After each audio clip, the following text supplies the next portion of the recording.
જય લોકશાહી લોકતંત્રની વાતો કરવાવાળા ભારતીય જનતા પાર્ટીના કમલ ગટ્ટાઓ હમણાં જ એમરજન્સી વખતે નીકળી પડ્યા હતા.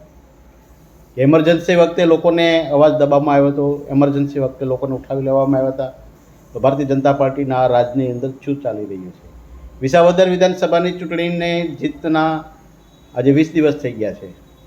વિસાવદરના ધારાસભ્ય એવા ગોપાલ ઇટાલિયાને એ શપથ આપી અને જનતાનો અવાજ બની શકે, લોકતંત્રનો અવાજ બની શકે અને લોકશાહીના સાથે સિદ્ધાંત પ્રમાણે એને શપથ આપીને એના વિસ્તારના કામો કરી શકે. તો આ ભારતીય જનતાની ઘોષિત ઇમરજન્સી નથી તો શું છે? ભારતીય જનતા પાર્ટીના ઘોષિત એમરજન્સીના એંધાણ દેખાઈ ગયા છે. ગુજરાતને પોતાની જાગીર ગણતા નરેન્દ્ર મોદી, અમિત શાહ અને પાટીલ સાહેબને અમે કહેવા માગીએ છીએ કે ભારતીય જનતા પાર્ટી હવે પોતાની તાકાત ધીરે ધીરે ખતમ થઈ રહી છે. હમણાં જ કાંતિ નામના અમૃતિયા નામના એક મોરબીના ધારાસભ્ય એમ કીધું ગોપાલ ઇટાલિયા રાજીનામું દે દે. અરે ભાઈ, પહેલાં તો રાજીનામું દે. ચૂંટણી આવશે, ચૂંટણીની અંદર કોણ ઉમેદવાર અમારી આમ આદમી પાર્ટીનો રહેશે અમે નક્કી કરશું. તને હરાવવા માટે અને લોકો જવાબ દેવા માટે અમે તૈયાર છીએ જ. કાંતિભાઈ, થોડુંક વધારે ના બોલો. આ મોરબી પણ તમારા વિસ્તારની અંદર ખાડા માટે અને મહિલાઓ પણ તમારા રણછંડી બની ગઈ છે. હવે એક જ અવાજ આપે છે, વિસાવદરની જનતાએ જે કર્યું છે એ અમે કરશું.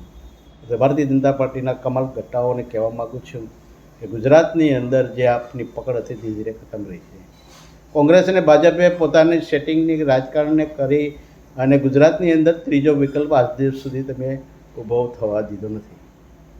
ગોપાલ ઇટાલિયા, ચેતર વસાવા, ઈસુદાન ગઢવી, રાજુ કરપડા, પ્રવીણ રામ એવા તમામ નેતાઓ ઉભરી આવ્યા છે અને ત્રીજો વિકલ્પ હવે બની જશે.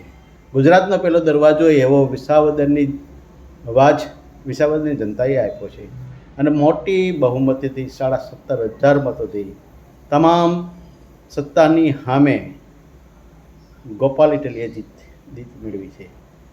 લોકોના, જનતાના, ખેડૂતોના પ્રશ્નો માટે અને બેરોજગારી યુવાનોના માટે જે લડત લડવાની છે એ અમે લડવા માટે તૈયાર છે.